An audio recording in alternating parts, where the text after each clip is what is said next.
Кой носи на рамо заветния сноп и сплита косичник от жълта ракойка?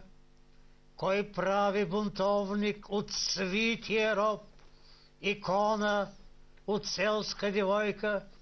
Кой хвърля в браздата цъфтящи звезди и ражда мъже легендария? Кой Левски и Ботев роди България? Кошута ли пие от извор вода? Елен ли с клонати рога я размъща? С очи избистря, когато в беда юнак от Балкан се завръща и в струите кървава риза пере, че пукнала пушка обжария. Кой с билки кръвта му ще спре?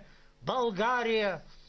Когато на паметник хладния бронз върв лах се таган полумесец загърля, от старите църкви излиза Христос и в пъкълах флага захвърля, защото си нямаме две знамена, едничък е стягът ни стария, слава в трикольор светлина. България! Димящите турски окопи помни и штурма на Одрин с шум и марица. Поручика паднал със сабя в страни на лоба с разперена птица.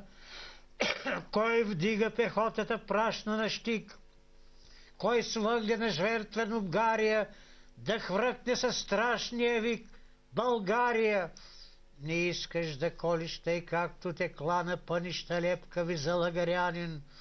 Ти, майка, дори на врага си била, араб и на скона ждраханин. Напет капитан бяла риза пере през лютия мраз в януария. Кой няма за теб да умре? България!